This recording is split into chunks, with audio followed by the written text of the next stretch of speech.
not asking for money from Jeffrey Epstein. And I walked it in and I handed the pleading in. Courtney Wild was right outside, ready at the time. She told me this is an emergency, and I told the clerk, I want a hearing, and she said, when? I said, now. Trials. Ghislaine Maxwell sat in her chair with little emotion, only pouring herself a glass of water as the judge read the verdict, guilty on all but one count. And suspicious deaths has ensued. So Epstein's taken off suicide watch. The day before he kills himself, his roommate is removed from the cell. The cameras on his tier are not working. The guards fell asleep.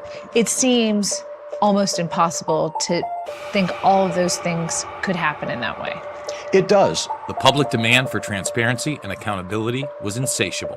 Jeffrey Epstein. Jeffrey Epstein. Jeffrey Epstein. Jeffrey Epstein. Jeffrey Epstein. Jeffrey Epstein. Are you still talking about Jeffrey Epstein? Shut up. I know he's your friend, but I don't care. Culminating in the release of the Epstein files. When will we see justice? I've not seen any arrests from the revelations in the Epstein files. Do you think you're the devil himself? No, but I do have a good mirror. This is the story they tell.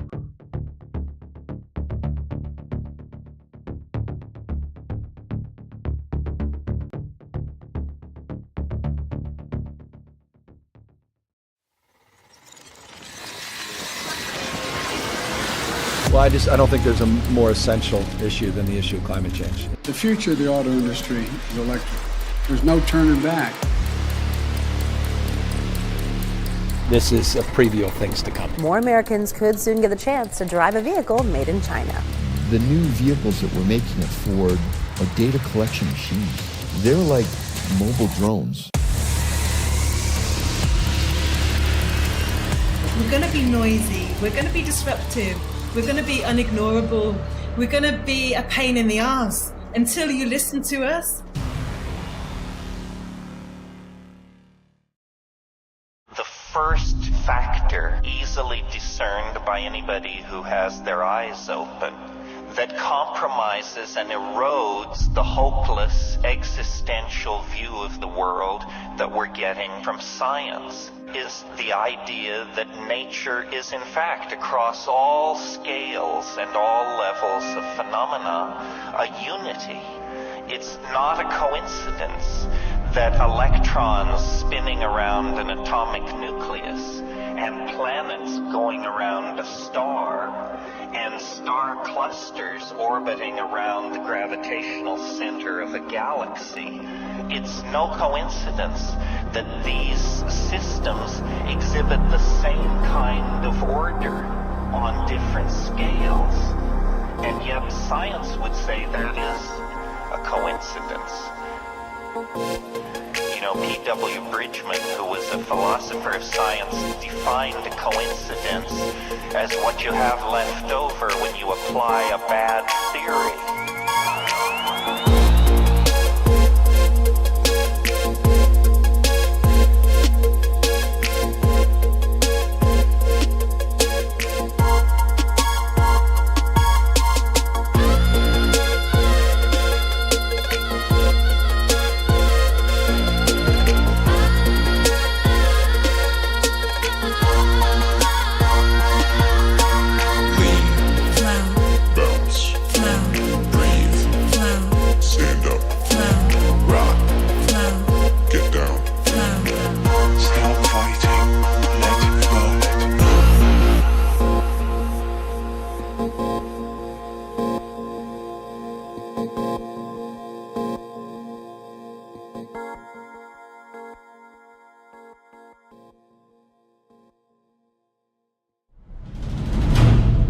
Truth is not a given. Vaccine, GMOs, Jeffrey Epstein, UFOs.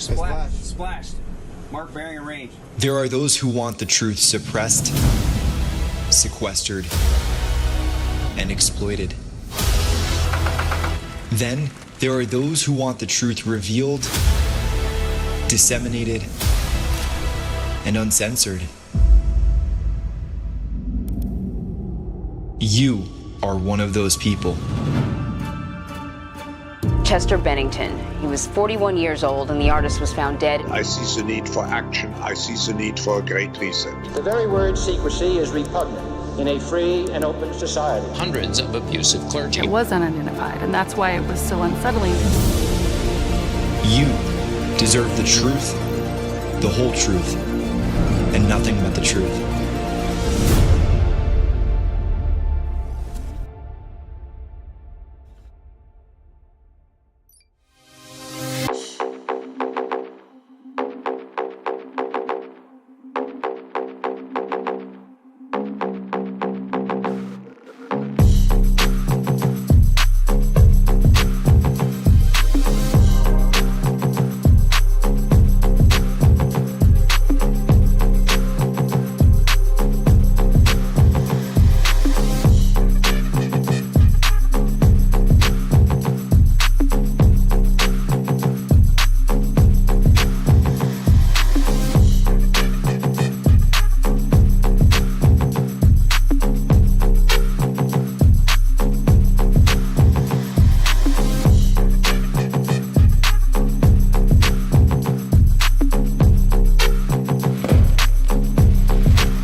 You are watching Dauntless Live.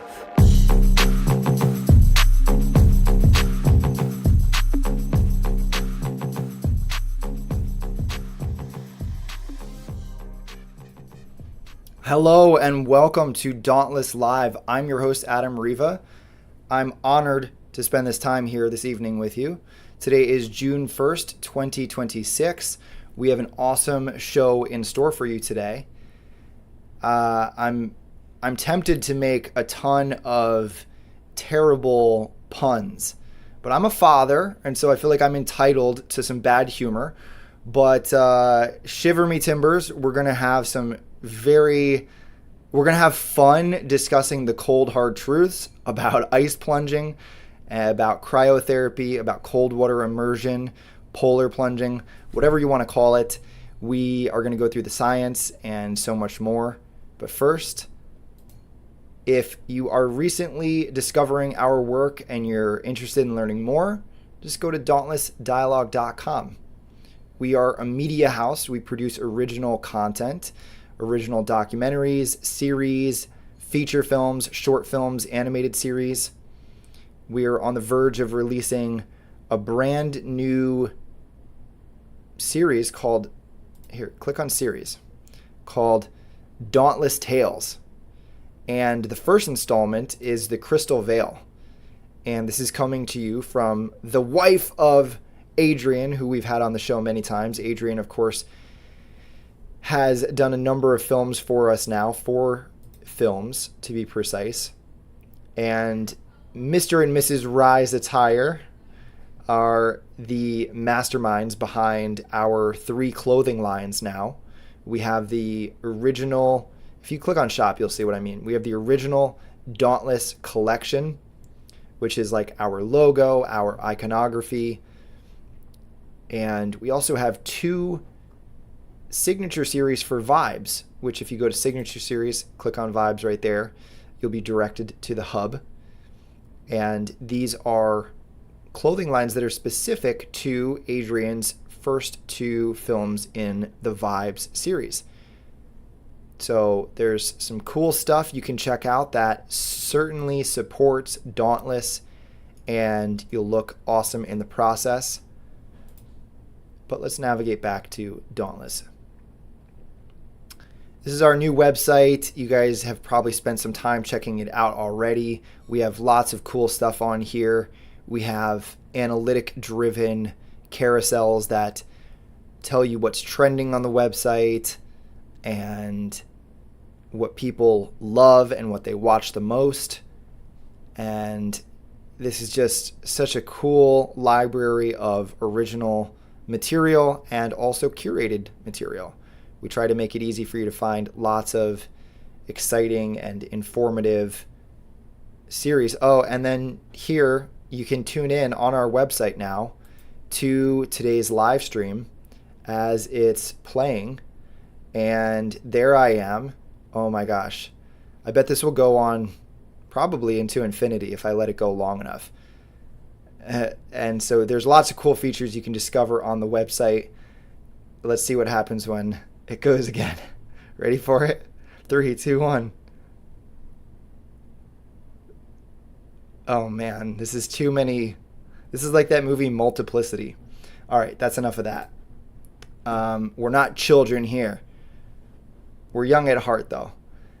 If you want to support the work that we do, man, we would really appreciate your help. We are trying to change the world with documentaries and truthful information to combat the globalist, anti-human agendas that are out there. We have a basic plan, which is $9 a month. Value plan for $90, we save $18 a year. And we also have the gold pass for the diehard fans. If you purchase a gold pass, I need to add this right here in the perks, but we're now going to start doing calls where if you're a gold pass member, you're going to receive a private link and you'll be able to hop on a video call with myself. And also moving forward, we're going to have the different filmmakers from the team here at Dauntless join us, so you'll be able to interact with, ask questions, hang out with your favorite filmmakers.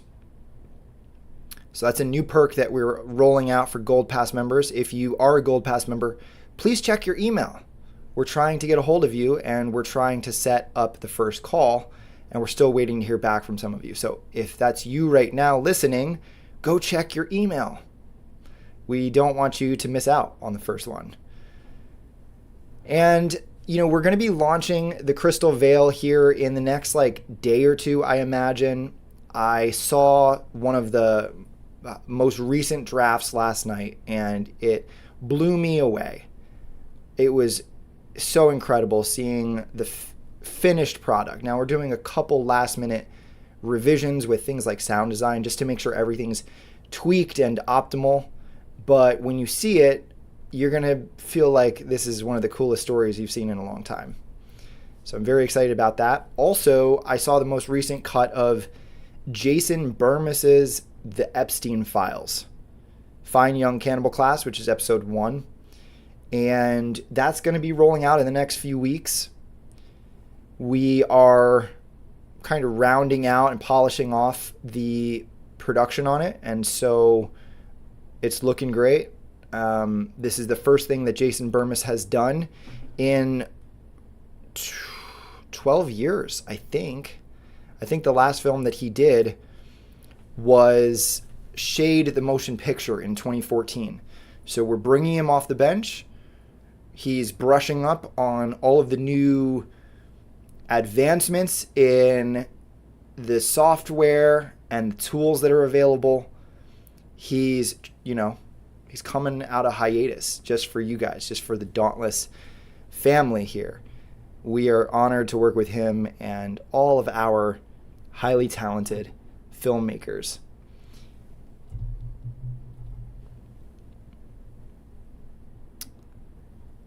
All right, let's get started on today's conversation, shall we? If there's one or two things that I've learned in more than 2 decades of studying health and spending the vast majority of my time obsessing over it, it's these 2 lessons. Number 1 is that you and only you are accountable for your health. We have the urge and the inclination in modernity, particularly in America, to outsource the responsibility of our health to the system. And you know what I mean by that. It's easier to have doctors do the research, to have them write you the prescriptions, and to live your life like it's a never-ending 24/7 party, only to try to reverse the adverse effects of that party later in life trying to wind back the clock or slow down the clock as your biology starts to grind to a halt and you start to feel pain in your body. You might be dealing with chronic disease. You might even be on your way out. And you wonder, how did this life go by so quickly? And it's because most people are in the mindset that I'll deal with it later, or I'll have someone else take care of the responsibility, the sacred responsibility of your health. That's number one. Now, the second thing that I've learned is that consistency is key. Doing the work is key. Again, in the West, we have this propensity to think of solutions and healthcare in terms of a pill that we can pop, in terms of a thing that we can buy. That is fallacious thinking. It's going to get you stuck in a rut. It's going to lead you astray. Correct that thinking now. Number one, take accountability for your health. Number two, do the work. Put in the effort. Your self in the future will thank you. Doing the work is difficult. That's why most people don't do it. Consistency is difficult. That's why most people are inconsistent. They do crash diets. They yo-yo with their weight.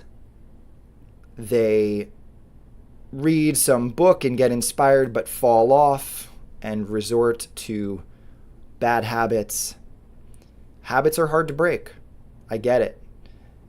I'm here today to introduce to you, maybe for the first time, I'm sure many of you have heard of it, the idea of cryotherapy, cold water immersion, cold thermogenesis.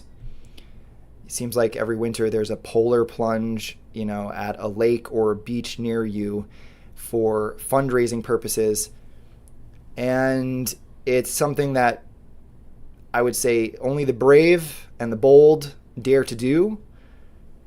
And those who do it generally don't stick with it. As we mentioned, consistency is going to be paramount with your health. Nutrition is about consistency. It's not about, one meal. It's about the long term. Similarly, lifestyle is about consistency. It's not about running a mile. It's about doing the same thing or doing the right things day in, day out. It's about not saying no to fast food and cigarettes one time, but saying no repeatedly. So, flexibility is the same thing. All of these things fall into that category. So, getting into the weird world of cryotherapy, which many of you are probably like, I don't even know why I'm watching this live stream because I'm probably not going to do anything with the information. Hey man, I still salute you for tuning in, and I just ask you to lend me your ears and let's explore it. Maybe I can persuade you to give it a try by the end of today's discussion. I myself am somebody who's done this for a long time.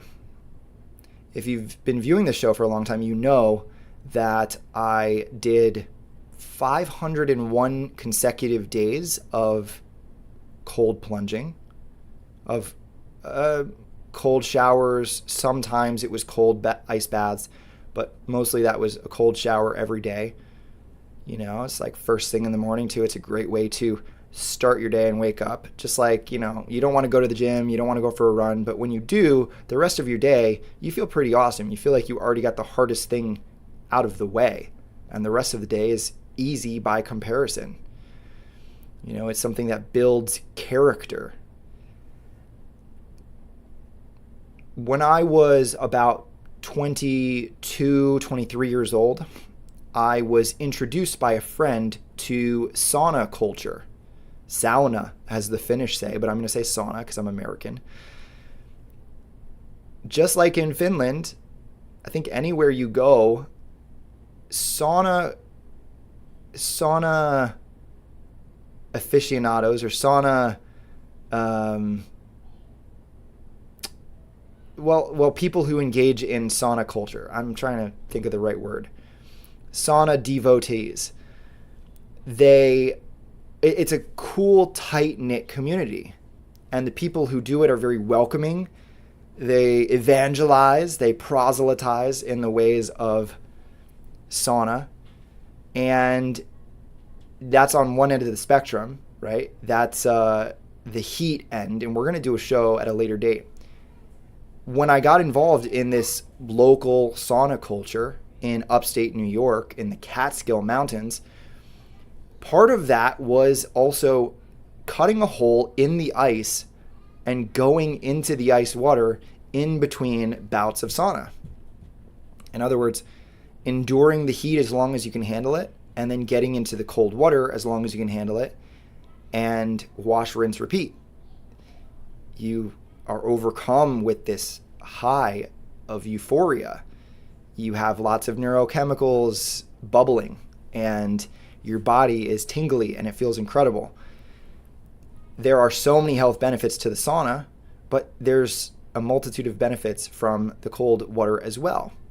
And so that experience opened me up to cryotherapy, to cold water immersion.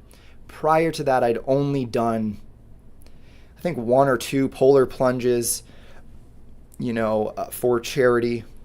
And it was awful because if you're not used to it, well, I guess it's kind of always awful. But if you're not used to it and you just do it that one time, your brain chalks it up as like a negative experience. Like, oh, there's no way I'm going to do that again. There are attitudinal shifts that I will talk about today that can reframe that experience, just as you can reframe almost any experience. We are highly adaptive creatures, aren't we? Getting involved with the cold plunging with friends is a great way to make it more of a sport and make it fun and maybe even a little competitive. And I started to experience the benefits in my brain, in my body, and I was like, man, this is such a cool thing that it gives you, to a degree, like bragging rights, or like you can talk about it with people and they just look at you like you're weird. And that's always fun. And so you can blow people's minds when you're like, yeah, it's like December, mid-December, let's go jump in a river. They're like, what? I just got back about 2 weeks ago from a trip to the Asheville, North Carolina area, staying with some friends, and we jumped in a cold river. It was like, downstream from a waterfall. It was beautiful, but we were the only ones there. I was actually the only one who jumped in and submerged, and I did it a couple of times. And yeah, I mean, some of the other guys like got in, ankle deep or knee deep, but it's another thing. Like there's like stages, like, you know what I mean? Like certain body parts that as you go deeper, it's challenging. And so let's talk about some of the science. Let's talk about some of the safety protocols and everything. Today, we're going to get into hormesis. You've heard me talk about this in the past, but we're going to do a quick recap for anyone who's new. Hormesis, is the body's ability to adapt to stressors. We're going to talk about primary research versus the popular communication of that scientific research to the masses, and talk about the important distinctions there, because some people are a little bit hyperbolic with the claims that they make, and we're going to get into the evidentiary nuances, right, with things like testosterone, the exact duration that you should aim for, and possible longevity pathways. These are things which there's a lot of nuance in the evidence, and you can only proclaim that which we have overwhelming evidence for. And some people get ahead of themselves, they get over their skis, they want to really proselytize in the ways of cold therapy, and it's like the science isn't there yet. Okay. We're going to talk about the mammalian dive reflex and the trigeminovagal reflex, which is, has to do with the trigeminal nerve and the vagus nerve, and how that can activate the parasympathetic nervous system. We're going to talk about some of the core mechanisms at play, the norepinephrine response, brown fat activation, and mitochondrial adaptations. We're going to talk about cold shock proteins, protein preservation, brain and synaptic benefits, and preclinical data, as we mentioned, that can possibly support longevity. We're going to talk about cold therapy's effects on inflammation, pain, antioxidants, cardiovascular and autonomic function, including heart rate variability. We're going to talk about recovery from cardio and from strength training. We're going to talk about specific brain and mood pathways like dopamine, dynorphins, endorphins. We are going to talk about, as I mentioned, the proper breathing technique, practical safety protocols, individual variation, contraindications, in other words, times where it's not recommended, and how to evaluate all of these claims critically. And then lastly, I'm going to leave you guys with some resources, including some key papers we're going to look at and some recommended books.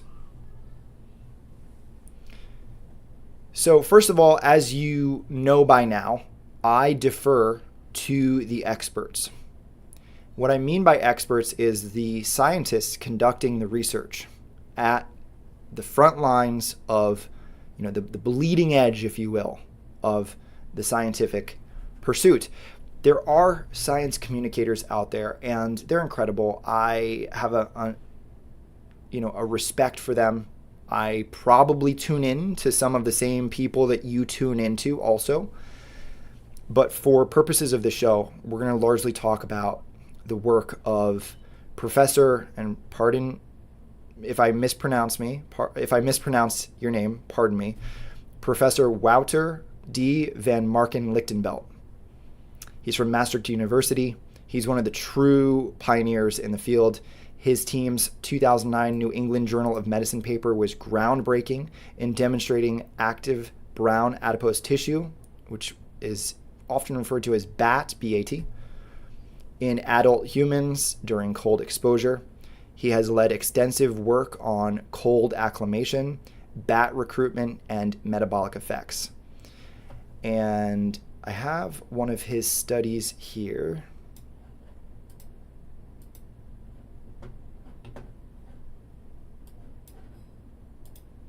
So this is published in the New England Journal of Medicine. Cold activated brown adipose tissue in healthy adults by Professor Lichtenbelt. And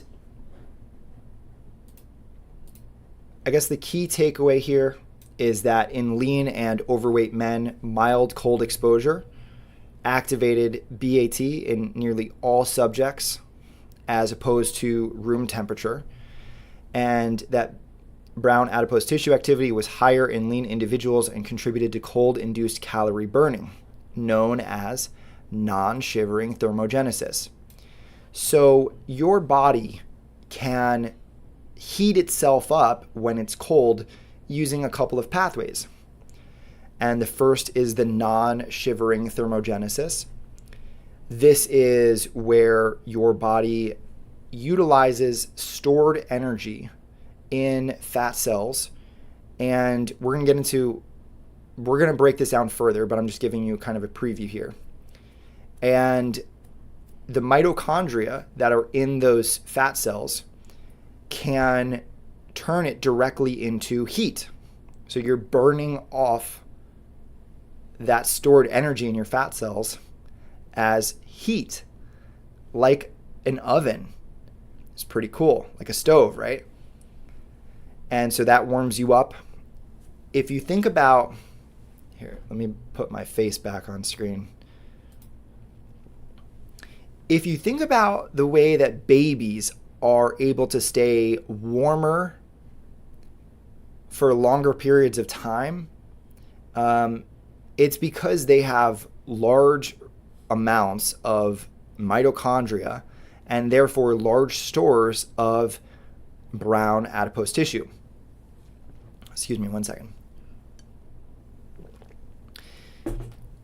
So your adipose tissue, your fat tissue, if there's an absence or a paltry amount of mitochondria, it's going to look white under a microscope. It's going to look white when you look at it. Then there's beige, as they call it, beige adipose tissue. And that's like, moderate concentrations. And then there's brown adipose tissue. And the browning and the beiging is simply due to the mitochondrial concentrations. And so every type of tissue in your body has different concentrations of mitochondria, and in some cases there's no mitochondria. But generally speaking,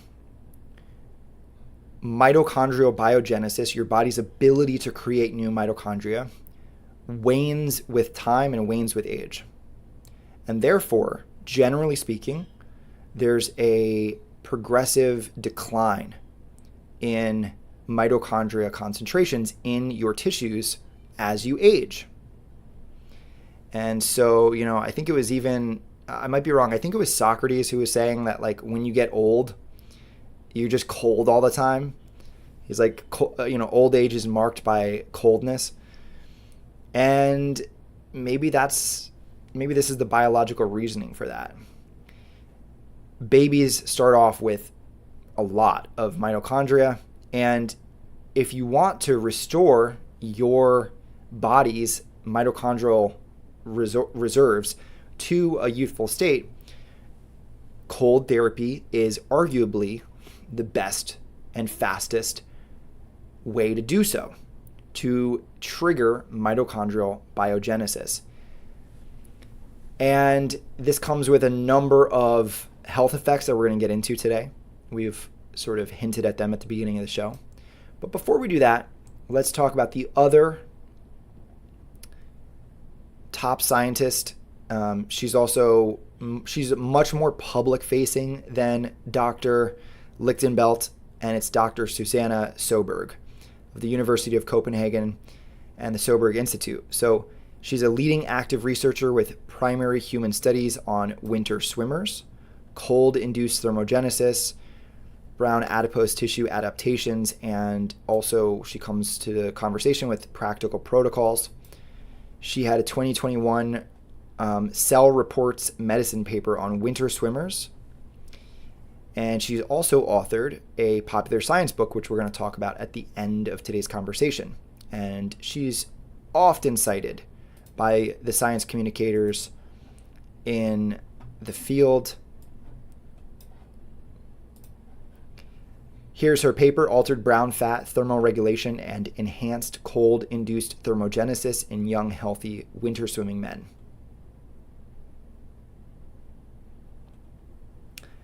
I'm just going to read the summary here for you, if I can maybe make it big enough so you can see it. The Scandinavian winter swimming culture combines brief dips in cold water with hot sauna sessions, with conceivable effects on body temperature. We study thermogenic brown adipose tissue in experienced winter swimming men performing this activity 2 to 3 times per week. Our data suggest a lower thermal comfort state in the winter swimmers compared with controls, with a lower core temperature and absence of brown adipose tissue activity. In response to cold, we observe greater increases in cold-induced thermogenesis and supraclavicular skin temperature in the winter swimmers, whereas brown adipose tissue glucose uptake and muscle activity increase similarly to those of the controls. All subjects demonstrate nocturnal reduction in supraclavicular skin temperature, whereas a distinct peak occurs at 4:30 to 5:30 a.m. in the winter swimmers. our data leverage understanding of brown adipose tissue in adult human thermal regulation, suggest both heat and cold acclimation in winter swimmers, and propose winter swimming as a potential strategy for increasing energy expenditure. Cool.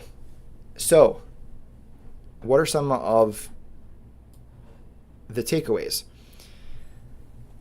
Regular winter swimmers who experience cold exposure 2 to 3 times per week showed enhanced cold-induced thermogenesis, which is to say when they get cold, they're able to create more heat without shivering, and better brown fat regulation compared to controls, meaning much more mitochondria.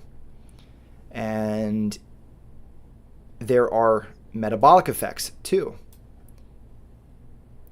So before we push forward, just a couple of other strong references. Aaron Cypress of Harvard and the National Institutes of Health. He has studied brown adipose tissue metabolism.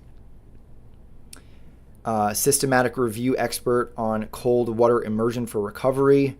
And there's also Chris Bleakley and Mark Mattson. Those are 2 other people who came up in my research as some of the most cited. Now, with respect to the science communicators that I've alluded to a number of times, I'd say one of the foremost is Dr. Rhonda Patrick of Found My Fitness. She does a fantastic job at communicating all of this, making it legible and bite-sized for the general public, as I will attempt to do today. And she synthesizes so much of the research on sauna use and cold plunge tanks and talks about their combined effect. Dr. Jack Kruse is another guy who's out there, but he's a little bit more hyperbolic with some of his claims, and I think that there's certain things that I think he might be overhyping based on the current state of research. But nonetheless, I think these people are generally good sources of information on the subject. So let's start today's conversation, even though we're already kind of deep into it. I want to really start diving in, cold plunging in with the topic of hormesis. So hormesis is your body's ability to adapt to a stressor that's temporary.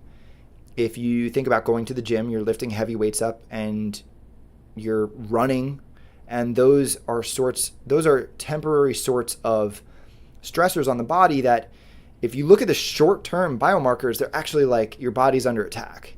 It's not good. Another example would be hyperbaric oxygen therapy.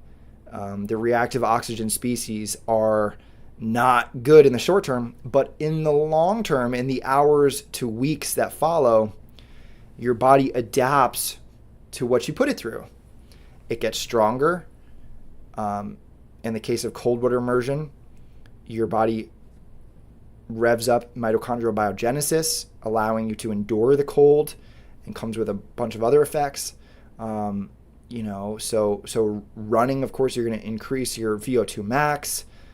It's going to have like a cascade effect. I shouldn't just start naming them because there's so many things that it's going to affect.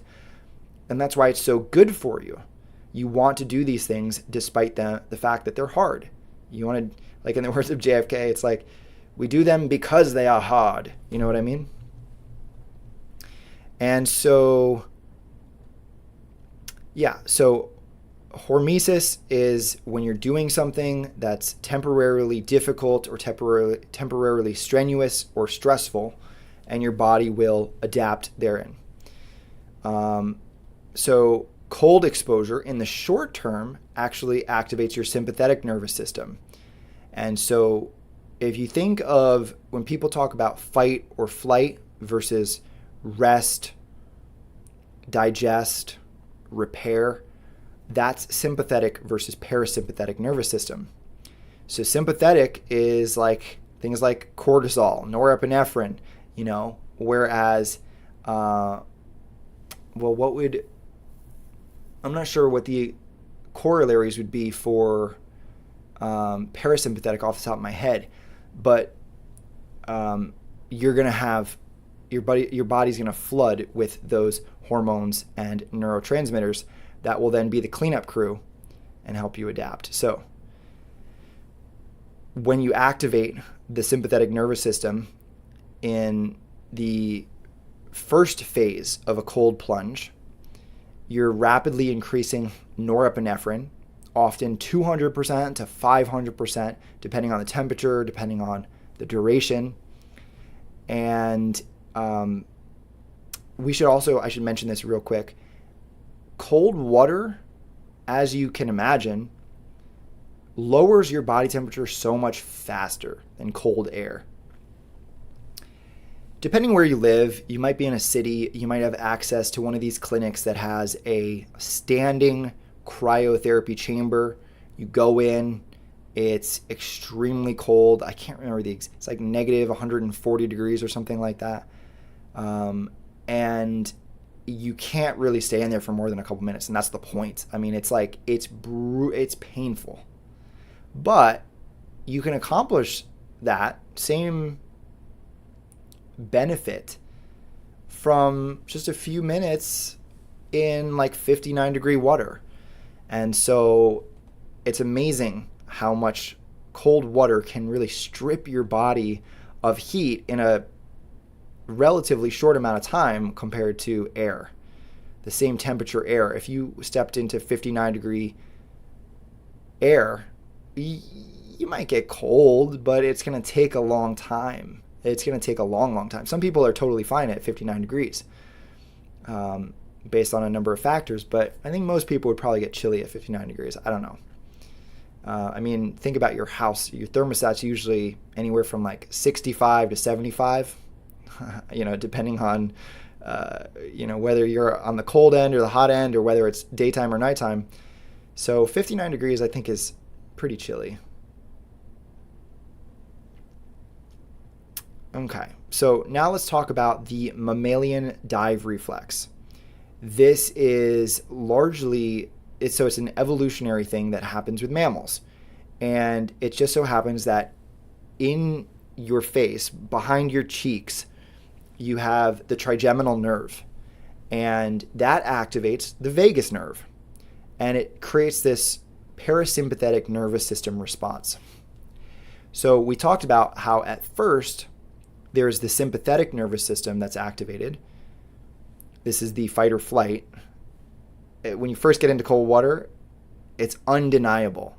Your brain starts to, there's like alarm bells going off. You question why you're even in the cold water in the first place. You start to make excuses no matter how committed and resolved you were before you got in. Invariably, no matter how many times you've done it, the fight or flight kicks in. Even for those of us who are seasoned with it, trust me, it's just something, and that's the point, right? The point is that if it got easier, tremendously easier, if it was so easy, you wouldn't be getting the stressor, you wouldn't be causing the stress effect, and therefore you wouldn't be getting the benefits. And so you activate the sympathetic at first, massive norepinephrine release in your blood flow. And norepinephrine's really interesting. It's got these unique properties. It can act both as a neurotransmitter and as a hormone, which is why you can get some of these health benefits from it. And also you get, your heart starts to race at first. So even though it's cold and hypothermia, not like clinical diagnosis of hypothermia, but hypothermia in the sense that you're slowing your body down through cold exposure, your heart rate slows down, your breathing slows down, your brain even goes into a euphoric in some sense, maybe not, but it can be this like time dilation effect. And so that's all at first. That's the cold shock. And then that's the initial phase. And then after you've been in it for a while, and if you can calm yourself down, you get this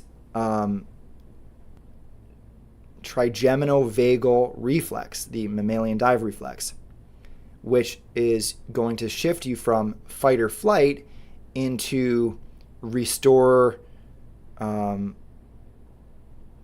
relax, what is it? Restore, repair. Restore and repair, let's call it. I'm forgetting the word. But you shift into the parasympathetic, and that's the recovery phase. That's the your body is starting to activate recovery mechanisms. And so for me, when I mentioned at the beginning, I used to do these cold plunges, cutting a hole in the ice and getting into the ice water. And I found that once you dunk your head, it actually is so much easier to stay in there. People who've done it can relate. If you've ever been in a cold pool, you're just standing there and you're shivering. It's like dunk your head and wow, all of a sudden it's like your body's internal thermostat has adjusted slightly. And that has to do with the trigeminovagal reflex. So what I used to do is I would put my hands on the side of the ice and I would just dunk my head and just kind of like, take a deep breath and leave my face underwater. I don't think I've ever mentioned this publicly. When I was a teenager and a young adult, I spent not a lot of time, but I devoted a certain amount of time to increasing my lung capacity to see how long I could hold my breath for. Static apnea, right? A lot of these free divers do it and they can go for many minutes. If you are not swimming and you're just staying perfectly still, the record, it's probably been beaten by now, but it's over 12 minutes. And then if you're actually huffing oxygen before you do it and super saturating your body with oxygen, the record is like over 22 minutes. So that might sound truly unbelievable to you. You're like, I can only hold my breath for 30 seconds. You can very quickly adapt and increase your lung capacity to 2, 3, 4 minutes. I got up to 5 minutes at my maximum, and that was not using water. That was on dry land, like laying down, like laying in a bed typically or on a couch. Now, when I would do the cold plunges in upstate New York with my face in the water, oh my God. I mean, what a biohack. All of a sudden I could extend my lung capacity or my breath holding ability to easily 4 to 5 minutes. And in some cases, possibly longer. Not that I was sitting in the ice with like a stopwatch. I've only ever timed myself, like I said, on dry land. But because your heart rate slows down so dramatically, you're becoming hypothermic. And then you're taking advantage of the mammalian dive reflex. Your ability to hold your breath is incredible. There are even, well, I don't know if I should mention this. There's like reports of like people, like kids even, who have fallen into ice water and it slowed their heart down so much that when they drowned, their body wasn't even using that much oxygen, so there wasn't as much brain damage or any brain damage, and they could have been clinically dead for like 10, 20 minutes, and then they're revived, and because they were in a hypothermic state, the brain's ability to use oxygen and to use the oxygen that was not being used as rapidly by the body meant that they didn't have brain damage. I mean, how incredible. So anyway, that's sort of a long tangent, and I apologize. I hope you found that interesting about me. I don't know what I'm able to do now. If I were to hold my breath now, it's been over 10 years since I've tried any of that. So maybe I should do that. Maybe I'll try that and report back to you. I'm sure I'm like in the 3 to 4 minute range. It's not like, it's sort of like if you don't use it, you lose it. Let's talk about metabolic and mitochondrial benefits. So cold stimulates PGC1 alpha. And this is the primary pathway that promotes mitochondrial biogenesis in your muscle, in your fat, and other tissues. This is the primary mechanism that supports energy production. Mitochondria, just a quick explanation. It's this ancient primordial organism that fused with our cells and formed a symbiotic relationship. And so it's sort of like your microbiome. It's not you, but it is you. And those mitochondria, you remember from high school, those are the powerhouse of the cell. They aid in everything from energy production, could be ATP, to detoxification, and so many other things. So mitochondria are so powerful and so important in long-term health and chronic disease prevention.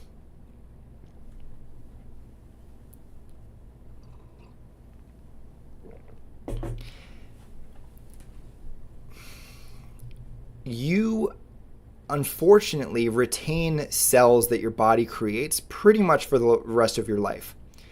So this is disadvantageous in the case of fat, particularly if you were overweight as a child or a teenager.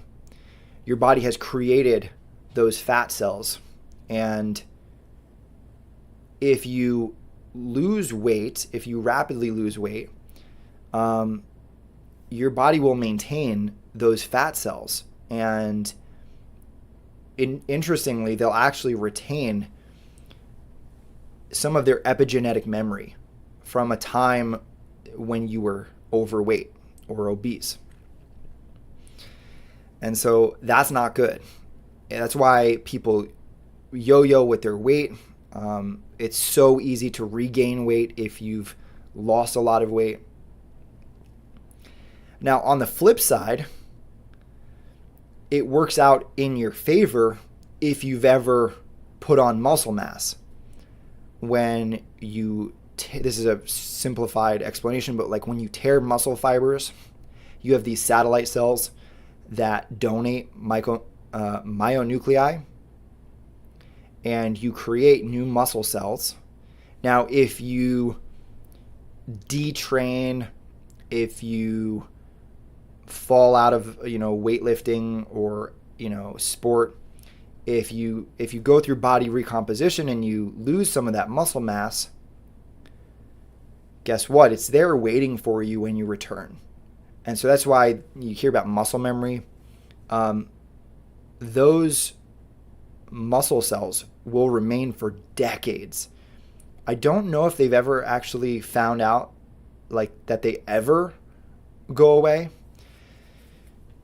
Your body does have a turnover rate of something like 5 to 10% per year with fat and with muscle. So it's like, after a long enough time, your body, particularly if you like are into fasting and you induce autophagy and apoptosis, where cells are now, killing themselves to rejuvenate your body, you can certainly shed some of that in the long term.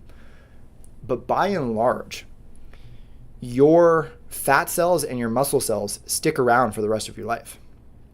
Again, disadvantageous in the case of fat, advantageous in the case of muscle.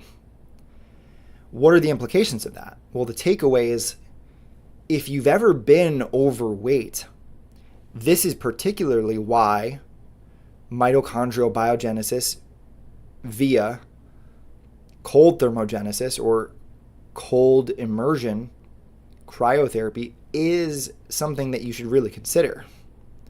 We'll get into why, but hold that thought for a second. Conversely, if you haven't been overweight and you don't want to become overweight, you should also be interested for similar reasons. It's like pack on the mitochondria because they're going to help buffer you in the long term against not only chronic disease, but potentially even weight gain. And so when you add mitochondria, so, okay, think about this. If you have white adipose tissue, white fat cells, you're talking about like a handful of mitochondria in those fat cells with one lipid particle, maybe a few dozen mitochondria at most. Now, for beige fat, you're talking probably a few hundred mitochondria per cell. And then when you get into brown fat, when you've packed those fat cells with mitochondria, usually it's like thousands of mitochondria and a few lipid particles.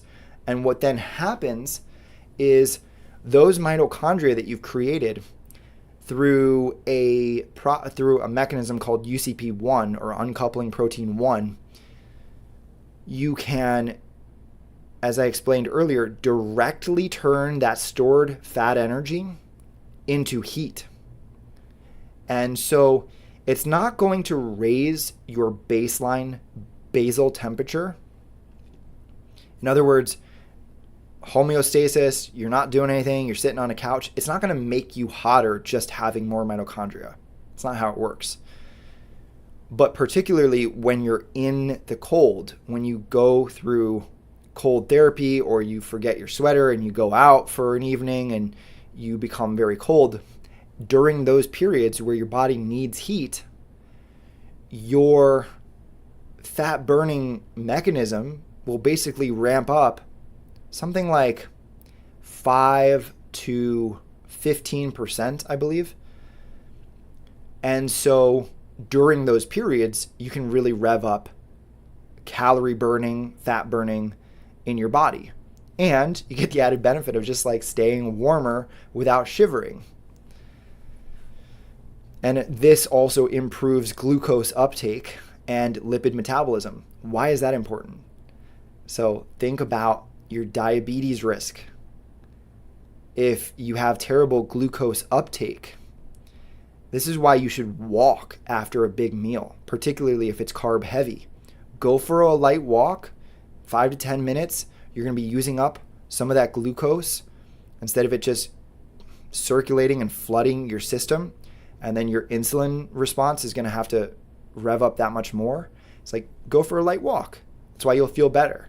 You're also going to improve your long-term odds of beating or avoiding diabetes. And so mitochondria, through this process we're describing, can help with that glucose uptake. So repeated exposure can recruit more brown adipose tissue activity and support non-shivering thermogenesis. I got sidetracked earlier. I can't believe I did that. So I started to describe the different ways that your body can heat itself, and then I totally lost the thread. But I also think it was kind of obvious because I said the first one is non-shivering thermogenesis vis-a-vis like, mitochondrial biogenesis and using UCP1, uncoupling protein 1, to burn your fat and turn it directly into heat. Well, the opposite of that, or the other pathway for thermoregulation is going to be, you guessed it, shivering, which is like more of a kinetic thing. Your body's creating these micro movements, you get goosebumps, and so that's the other way that you're going to stay warm.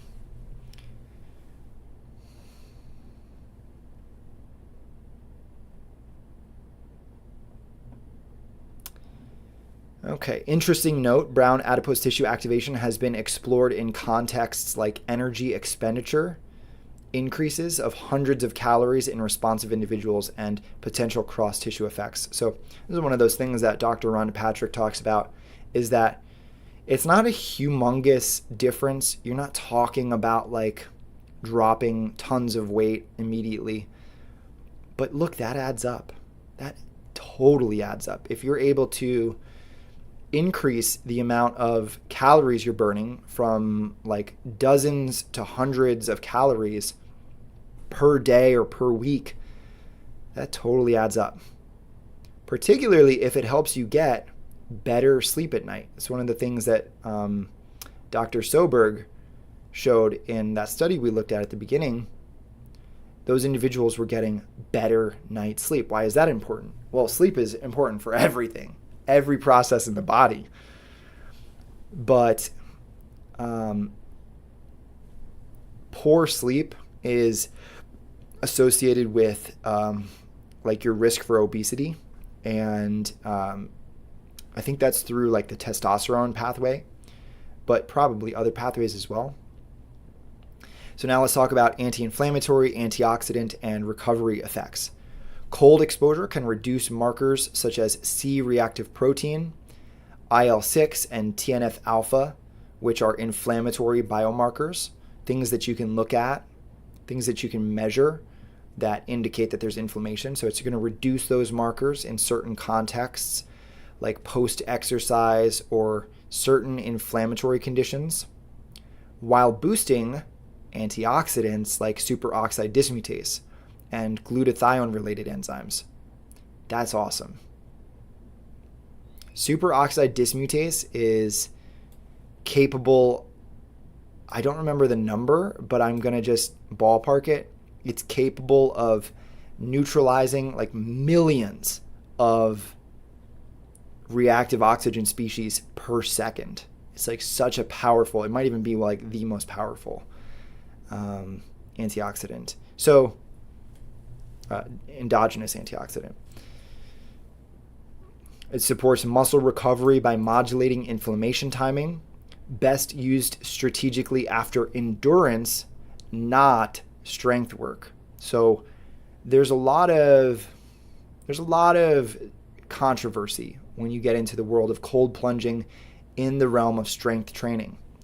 You can blunt your gains if you do cold therapy immediately after a strength training session. I guess some people thought that was a good idea. Turns out it's not. Don't do that. If you're going to do it, space it out by many hours. You know, work out in the morning, cold plunge in the evening. You don't want to work out in the evening anyway. It's terrible for your sleep. It'll wreck your sleep.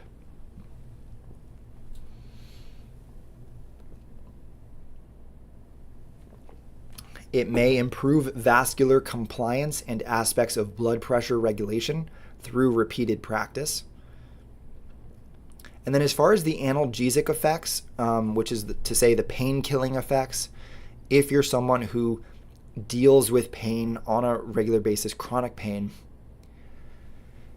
whether it's injury related or autoimmune related or what have you, cold plunging can help. I'm not going to sit here and tell you it's the best approach. I just think it happens to be a nice side effect. I broke 3 vertebrae when I was 16 in a pretty horrific snowboarding accident. And I dealt with chronic back pain for, well, basically the last like 20 years. In the past 5 years, I've gotten it totally to a manageable point through my strength training and my flexibility training. And I think sleep posture has something to do with it. Like I have like a huge body pillow that I will cuddle, and that helps. But basically, I wouldn't like advise this as your first line of attack if you're dealing with chronic pain. It just happens to be a nice side benefit. You're essentially cooling your nerves, and that inhibits the electrical flow in your central nervous system. So it's just natural, drug-free, non-pharmaceutical pain alleviation. Temporary, of course. It's not fixing anything. Okay. Cardiovascular, autonomic, and heart rate variability improvements. Regular cold sessions are associated with better parasympathetic reactivation post-exercise and improvements in heart rate variability metrics. indicating enhanced autonomic balance and recovery. So your autonomic nervous system is that which you don't control. Breathing, heart beating, I don't know, there's probably a lot of these examples. Those are the sorts of things that you don't consciously decide to do. Your body is like, nah, I got it, don't worry. And, you know, some of that has to do with your immune system. And when you start studying cold water immersion, the first name that you're going to encounter is Wim Hof. This guy is crazy. He holds so many world records in so many disciplines. He holds, it's been beaten, but he has held the record for a long time. Longest time immersed in ice in nothing but your underwear or a bathing suit. It's crazy. He's hiked Everest in a bathing suit without oxygen. He's run a marathon in the desert. And I think most impressively, he has suppressed his autonomic nervous system with his breathing technique when injected with, I think it was E. coli or something like that, in some sort of endotoxin. He suppressed his immune response to it. Okay, I mean, that's flies in the face of what scientists believed for a long, long time. We call it autonomic, but it's like partially autonomic. It can be overridden through conscious breath work. So that's what we're going to get into in a minute, is the Wim Hof method for breathing. And that's why I mentioned it with respect to the autonomic nervous system. So regular cold sessions are associated with better parasympathetic reactivation I read that. This supports overall cardiovascular resilience and vascular function. I mean, look, that's another thing. So there's pathways by which it could plausibly ward off diabetes with better glucose regulation. And right there, you have another plausible resistant pathway to heart disease or any number of vascular disorders. Stroke, potentially. We're going to get into Alzheimer's in a little bit. That one's particularly interesting. Studies on trained athletes, like swimmers, show cold water immersion around 15 degrees Celsius or 59 degrees Fahrenheit for about 5 minutes can blunt typical exercise-induced heart rate variability drops and improve perceived sleep quality. All right, let's talk about brain, mood, resilience, and cold shock proteins. Cold shock proteins are the janitors that are going to be cleaning up your body. We're going to get into that in a second. So cold triggers neurotransmitter shifts, as we talked about, norepinephrine and dopamine, and that increases support for focus and positive affect. And in some studies, this lasts for many hours after the plunge. It engages dynorphin pathways. You're going, dynorphin? What? What is a dynorphin? If you have heard of endorphins, which I'm sure you have, those are feel-good neurochemicals.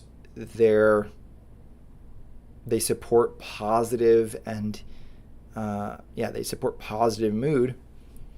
Dynorphins are the opposite. So dynorphins are when you're uncomfortable. Dynorphins, they make you feel bad. So this is the hormetic response we were talking about earlier. Not only are you boosting mitochondria through these dynorphin pathways, you're also boosting your body's receptors for the endorphins. So your sensitivity, that's what I should say, your sensitivity to endorphins over time. So you're building stress resilience. Guess what? It's a stressful world. I know that my audience doesn't want to run to the drugstore to take some over-the-counter thing or go to a doctor and get prescribed some antidepressant or some sort of stress medication. We're not about that here. We're about natural protocols, and this is an example of that. You're cultivating a more peaceful mind over time. Think about it like that. The more that you can cold plunge and expose yourself to dynorphins, you're increasing your sensitivity to endorphins. This is like the sweet wouldn't be as sweet without the sour. Cold shock proteins like RBM3. I'm almost like thinking like R2D2. RBM3. So cold shock proteins are really cool. Here's what happens in your body over time. Proteins are used for virtually everything. I mean, you have cytokines, you have other things, but proteins do a lot in your body. And, imagine that you're in a massive hotel where you have to go through one room and close the door behind you to open the next door.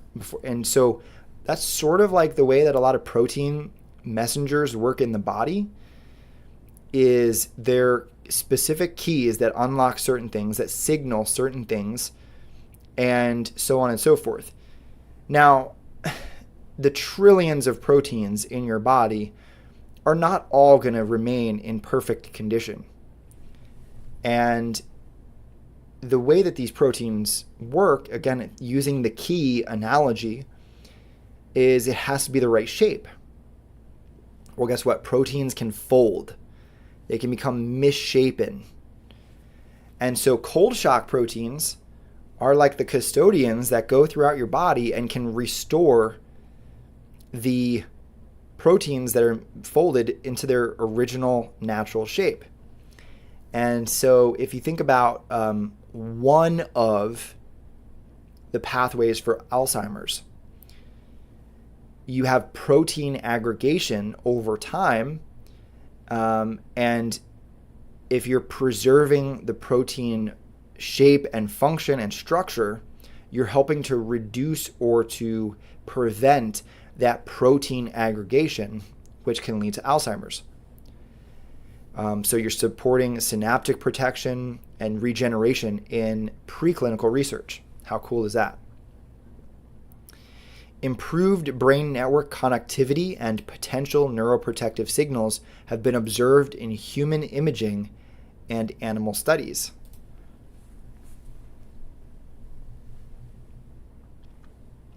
Let's talk about the current state of evidence and many of the nuances in the data. So let's talk first about longevity. In preclinical, specifically animal model data, there is some supportive mechanistic research and lifespan evidence that shows that there could be longevity support. In other words, habitual cold exposure could potentially extend your life. We have the hypothesis, and it makes sense. We have some supportive animal model data, but the data are mixed, and that's important. So I think one of the reasons why the animal models are showing such positive effect is because, well, frankly, rodents have like a much greater capacity to store brown adipose tissue than humans do. So it's not a one-to-one. And the human capacity to store brown adipose tissue is very limited by comparison. So, it's one thing to have a mechanism. To extrapolate from that mechanism is fallacious.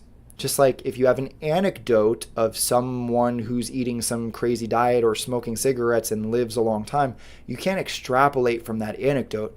You also can't extrapolate from mechanistic research. You can advance that mechanistic research into preclinical and eventually clinical research to try to establish a causal relationship, but until you do, you can't make those claims, and there are people out there who are making those claims. They're saying it's great for longevity. We don't have that data yet. I would love to tell you that we do, but I'd much rather love to tell you the truth. Mild cold stress has extended lifespan in fruit flies and shown benefits in certain rodent models, like reduced cancer incidence or associations with longevity models via cold shock proteins like RBM3, which we mentioned.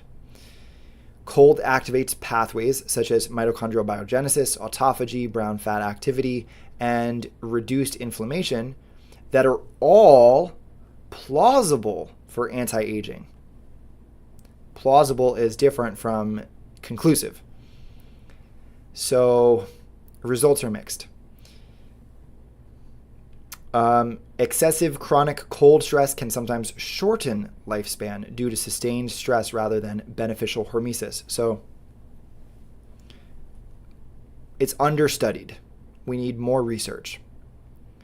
While brown adipose tissue activation reliably increases energy expenditure and fat oxidation, the magnitude in adult humans is often modest, tens to low hundreds of extra calories per day when fully activated. Like we said earlier, that can add up over time, but it's got to be a habit of yours. Consistency matters.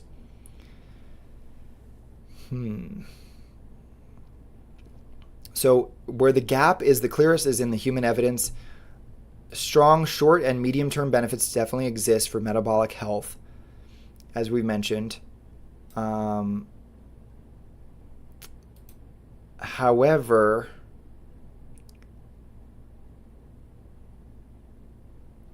there are no robust randomized controlled trials or large-scale longitudinal studies demonstrating that regular cold exposure meaningfully increases human lifespan. Researchers like Dr. Susanna Søberg emphasize metabolic resilience, disease prevention potential, but the scientists are not the ones making the hyperbolic claims, which is why I always advocate to my audience, go to the scientists. They're not the ones that are going to be making hyperbolic statements. They're going to frame it appropriately. Let's see. Systematic reviews, such as a 2025 PLOS One analysis of 11 studies with over 3,000 participants and expert summaries out of Harvard Health, find positive signals for stress reduction, better sleep in men, and overall well-being, but they consistently note heterogeneous studies, small samples in many cases, and the clear need for more high-quality long-term research. Now, let's pivot. We'll talk about practical application. You know what? First, I also want to mention there is conflicting data not only for longevity, but for testosterone production, testosterone elevation, and proper or best duration of cold exposure for maximal benefit. I think the latter is self-explanatory, but as far as testosterone goes, look, there are short-term spikes, but there's no evidence right now indicating that it's going to be a permanent elevation. I think the people that are making those claims they're making unsupported and salacious claims to try to get people, particularly men, involved in it. you can understand why I think that people who haven't looked at the evidence might intuitively believe that it could boost testosterone, because like working out, like running, like all of these things, it's exhilarating. It floods your body with hormones, and you go, it's got to be boosting testosterone. I feel tougher. But a lot of that is mental resilience. Look, to get into a cold shower every day or to plunge in ice is no small feat. The longest ice bath I ever did was 1 hour. I also did a 45-minute ice bath. And those were so difficult, but also once you get past a certain point, like once you're past like 20 or 30 minutes, it's kind of like, oh, another minute? Yeah, I mean, you know what I mean? It's like you've been in it long enough where you're like, okay, I'll do another minute. Okay, I'll do another minute. And before you notice, maybe not before you notice, I don't want to like downplay it, but it does go by quicker than you would think. And then you feel like you've done something that has bulletproofed you. I used to joke on this show, you can go back and watch earlier live streams, I'm like, getting up and fighting the globalist powers, the New World Order, the deep state, the secret societies, the human trafficking rings, the satanic underground, getting up and fighting these things on a regular basis through my work. I feel that doing 501 consecutive days of cold showers boosted my nerve, boosted my confidence, boosted my courage. Getting in that cold shower is like the scariest thing. You know, especially because I have like a rainfall shower head. I don't know if you guys know what I'm talking about. It's like the size of a dinner plate, and it's just like, it just floods. It's a deluge of water coming down, like a true waterfall. It's not like one of those little shower heads that's like halfway down the wall. It's like directly over my head.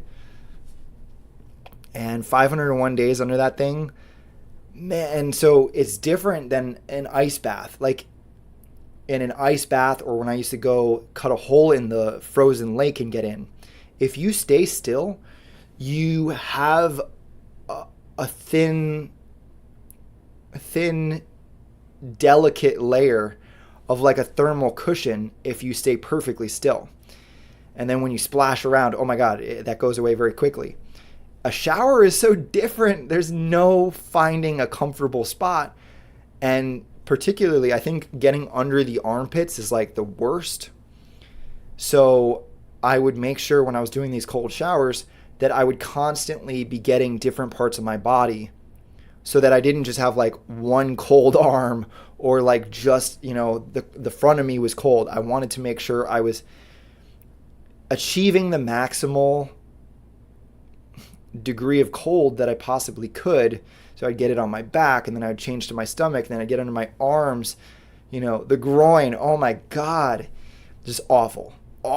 Like just, but at the same time, I say awful, and I'm like, I'm trying to convince you guys to do it, so I don't want to be too negative.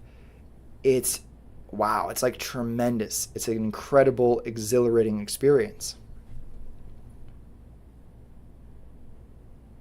All right, practical application and safety. There are different ways that you can do this. I would say that the cold shower is the most accessible for most people. There's no setup time. You don't have to have a bathtub. I think everybody's got a shower.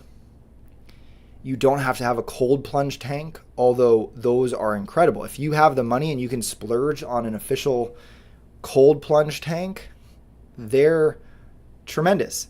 I had a buddy of mine who built one out of a freezer, a chest freezer.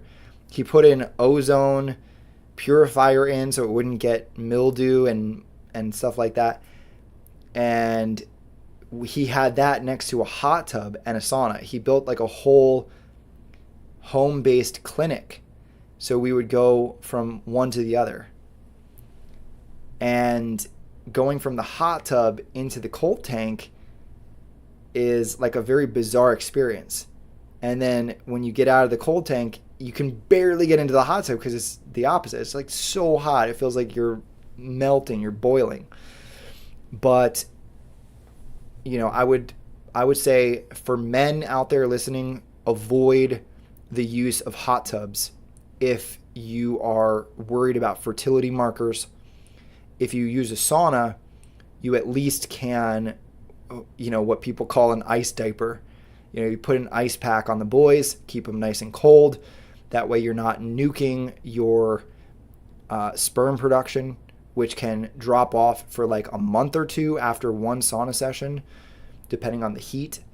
And so just be mindful. If you're going to do these things, be aware of your goals based on your sex, and just do your research before you get into it. Of course, we're not talking about saunas. We're talking about cold showers today. So I would say cold showers are the most accessible. And it's so easy to do it because you don't have to get into a cold, like with a cold bathtub or a cold plunge tank, you can't start off hot. In a shower, you can. And I know a lot of people who do it that way. They'll start with it hot and they'll gradually get colder. For some people, that's easier. For me, that was harder. For me, what I tried to do was start with it cold. Like I would stand under the shower head, crank it on cold, and immediately just like get over the first 10 seconds of panic. And then you're in it. You're just in it. And that decision to do so, what you're doing is you're activating your xiphoid complex, which is a little lever in the brain. I don't know why I said lever, whatever. Scientists have found that the xiphoid complex is your body's anatomical train switch. So when you feel like you're going to react to a stimuli, you're going to react unconsciously based on habit and based on your animalistic fight or flight pathways. However, the xiphoid complex is this anatomical thing in the brain that gives you a split second to decide how you want to respond. But if you miss the window, you default back to your habits. You default to the unconscious. Over time, you can engender the right chemical response, the proper behavioral response, but you have to be doing so with meaning and purpose. The scientists found that this abstract concept called meaning and purpose, goals and values, that's how we interface with that abstract realm. It's through the xiphoid complex. So if you have meaning, it's like, you know, my family, my faith, my country, right? Those are like the three historical ones that are the biggest. It could be something like weight loss goals, muscle development goals. It could be any number of things. Being a more courageous person. Over time, you can engender that proper response as a conscious response, opening and dilating that window that you can actually have a conscious response as opposed to defaulting to the unconscious. But you have to be engaging with goals and meaning and purpose. The reason I mention that is because when you're deciding to get into that cold, that's a palpable and powerful way by which you can engender that proper response over time. Because there's nothing scarier that triggers your fight or flight than cold water. Man, take it from me. 501 consecutive days.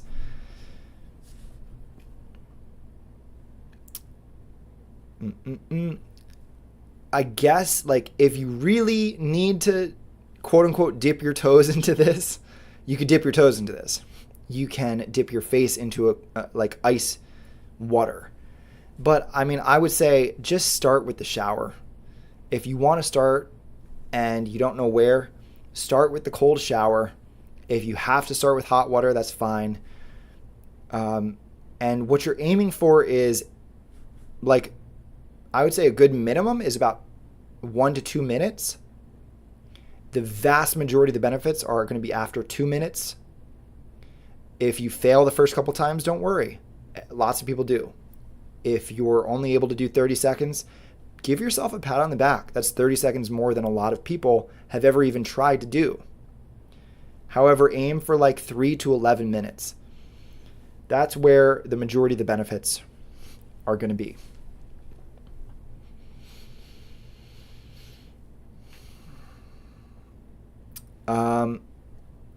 I would say, look, there are people who do it while they're pregnant. There's no real research on that, and so I would be very careful. Like, I wouldn't screw around with that if you're pregnant. There are people all over the internet who do it while they're pregnant, but your baby is in there. And look, maybe it's awesome for that developing fetus. I could conceive of that. Maybe it is. Maybe you're setting that child up for like the greatest health for the rest of their life, epigenetically. It's plausible. But it's also just an unknown. And so it's dangerous, like let's say potentially dangerous, just be careful. If you have specific conditions, just consult with a healthcare provider, consult with your doctor, whoever you got to ask, or go to consensus.app, right? The one that we looked at earlier. And you can certainly consult with AI to get, I'd say, a pretty well-rounded perspective on the risks. And then as far as the breathing method, you're talking about the Wim Hof breathing technique. This is the most powerful way to turn that negative experience of the cold into somewhat of a positive one. I know that sounds hard for you to even imagine. The longest cold shower I did was about 13 or 14 minutes. And I know that because I played this awesome song that was 13 minutes long. And it was like I was getting really into it and I just stayed with it. And so I was utilizing this breathing technique. And I'm not going to go through the whole thing here with you. It's like kind of hyperventilating, but different. And what you're doing is you're flooding your body with oxygen, and you're also creating that euphoria that comes along with hyperventilation. And there are safe ways to do it, and he's got classes that you can do. There are even practitioners who are like disciples of Wim Hof who've studied with him, who you can study with. But I can vouch for it. I've done it. I've done the breathing techniques that actually you don't feel cold at all. It's bizarre. It's not even like a little bit cold. Like, you totally feel good. You're like, oh, wow, I'm back to room temperature. And that's a much more preferable way to endure it, is to shift your mental experience of it, your physical and mental experience of it. If you shift your physical experience, you're going to shift your mental and emotional experience of it. Dr. Rhonda Patrick's Found My Fitness podcast is great. She's got YouTube videos you can check out. Her work on cold immersion, cold exposure therapy, and saunas is great. I don't have any problems with it. I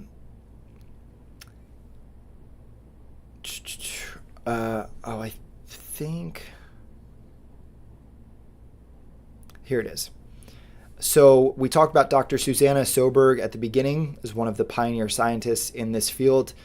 She has a book called Winter Swimming, The Nordic Way Towards a Healthier and Happier Life. And, she's one of the people who you want to go to because she has done the research herself. She's not writing about it from a distance. She's writing about it from an informed perspective. There's the book. I have not read it. Full disclosure, got to say that. I have not read it. Generally, I always recommend the books that I've read. In this case, I have not. But look, you're talking about 384 ratings, 4.7 out of 5. Written by one of the experts. So there's that.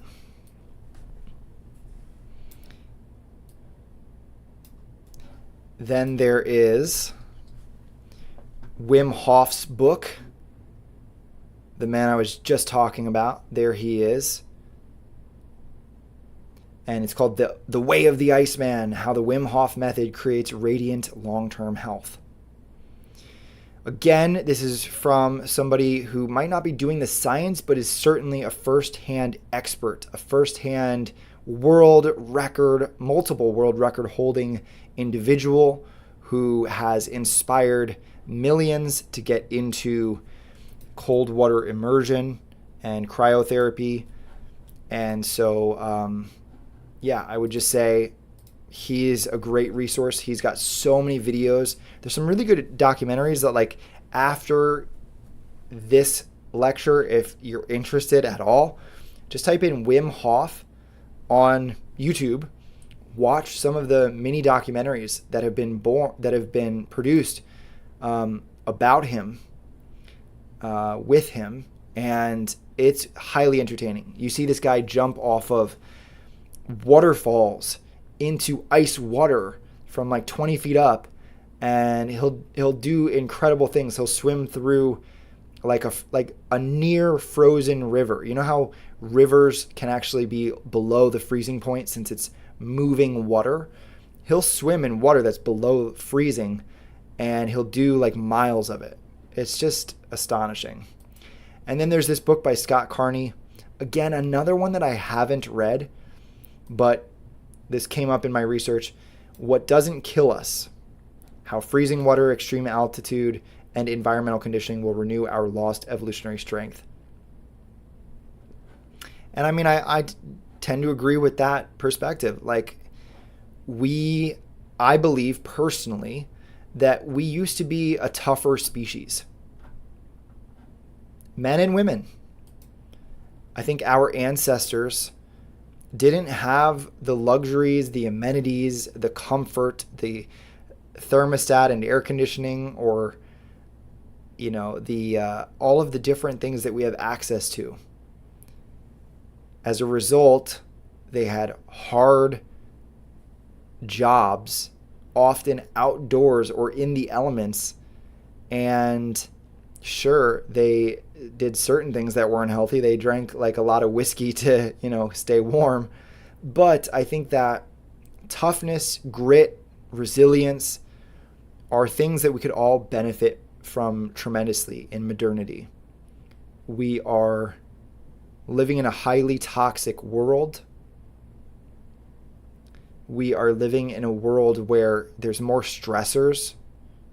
I don't know, in some sense, like, there's always been stressors, and, we don't have tribes coming in and like raping and pillaging, but there's modern stressors that our ancestors didn't have, and it's maybe just a very different world. And so regardless of, we don't have to compare and contrast to who had it easier, who had it harder. The point is that life is hard. There's suffering. There's emotional distress, abandonment, betrayal, trauma, death of loved ones. The economy can be very challenging. Enduring life is going to be so much easier if you have the inner fire. And that inner fire might be metaphorical. or maybe there is some biological truth to it.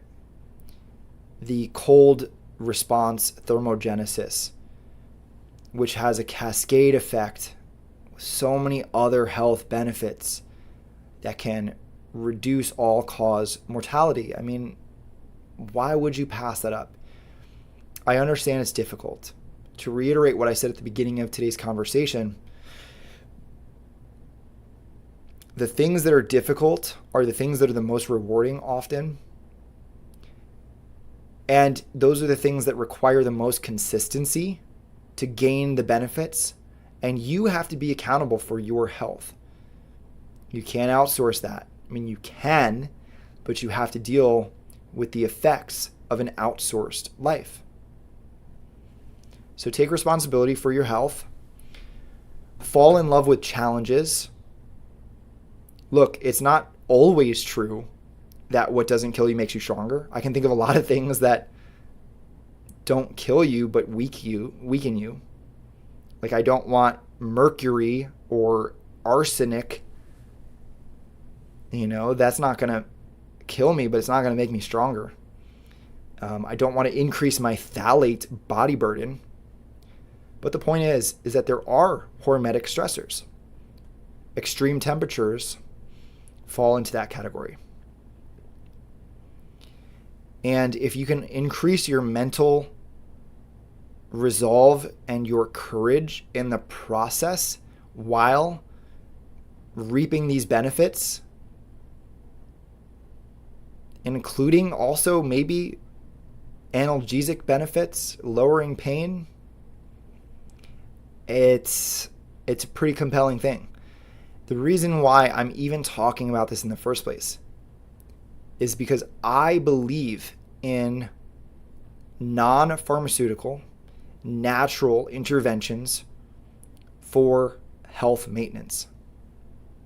Even if it turns out, after more research is done, more data comes in, that cold exposure has no measurable benefit on longevity, on extending your lifespan. You're talking about tremendous health span benefits. And don't you just want to, I don't know, increase your mood long term, increase your body's ability to adapt to stress? I do. Am I doing cold therapy now? No, not actively. I did 501 days, which is like 15 months. I thought about going for 2 years. I got out of it what I wanted to get out of it. You know, I even stuck with it when I was sick. There were times where I had the flu and I was freezing cold. I couldn't get my body temperature to a comfortable level, and I still did it. So I got out of it what I wanted to get out of it. I will continue to do it periodically. My wife and I want to get a cold plunge tank so that we can have just an easier way to plunge in, sit for a few minutes, set the timer, and get out. I've done that in the past, and I prefer that to a cold shower. I really do. I like sitting there and just kind of like meditating through it. So when we do get a cold plunge tank, we will be doing it regularly. At present, I said I don't do it, but that's actually not true. I do it after a sauna. I do a sauna once a week right now. There were times in my life where I was doing it 2 to 3 times a week. Right now I'm doing it once a week. And after my weekly sauna, I do a brief cold shower, probably about 2 to 3 minutes. And maybe sometimes a little bit longer. And you know what? You don't even realize it because your body's so hot anyway. So you're not, when you get in, it feels great at first. And by the end of 3 or 4 minutes, man, it doesn't feel as great. But work these things in. They're tools. Don't conceptualize health in pill form. Conceptualize it in terms of things you do, things you eat, things you drink, things you breathe. And look, having a positive attitude is good for your health, and cold therapy supports you having a good attitude through the dynorphin effect. So it's worth considering. I hope that at the very least I have maybe persuaded you to watch some documentaries on it, read a book or two on it, and just give it a try. There's nothing to be scared of. It's just a little bit of cold. And guess what? When you're done and you turn the water off, like, try not to heat back up with hot water after your cold shower. You want to, I should have mentioned that earlier. Turn the faucet off and just let your body stay cool for a few minutes. Once you dry off, trust me, you'll feel great. And it's a great way to start preparing for bed, actually. There's some research that shows a cold shower, or even just like a lukewarm shower even in the evenings, can help you prepare for bed. Get a better night's sleep. If you missed the announcement at the beginning of the show, the Crystal Veil, which is the first installment of Dauntless Tales, our brand new series, will be out in the next day or two. Let's see here. I don't imagine it's going to take more than 48 hours because the last draft was pretty awesome and we just needed to tweak a few things on sound design. I'm very excited for you guys to see that. The Epstein Files, Episode 1, Fine Young Cannibal Class by Jason Burmis. That's right, the legendary filmmaker behind Loose Change, the 9/11 film that changed the world. Shade the Motion Picture, Fabled Enemies, Invisible Empire, A New World Order Defined. That Jason Burmis. Well, he's coming out of retirement and he's doing his first film in 12 years. It's a docu-series. His first episode is going to be out in the coming weeks, and we're very excited about that. That's it for my announcements right now. I hope you guys enjoyed this episode. Thank you so much for hanging out with me. If you're not a Dauntless member yet, what are you waiting for? I encourage you to just consider it. We're always looking to expand and grow and offer new and exciting content, and your support helps us get there. You can click on Popular on the top of our website and you'll find all of the analytic-driven recommendations. And you can also click, well, if you're logged in, you can click on My Dauntless and you'll see a ton of other stuff like watch history, or based on your watch history, or your watch list, all sorts of cool stuff. And don't forget to support us through the clothing lines that we have. 3 separate clothing lines through our friends at Rise Attire.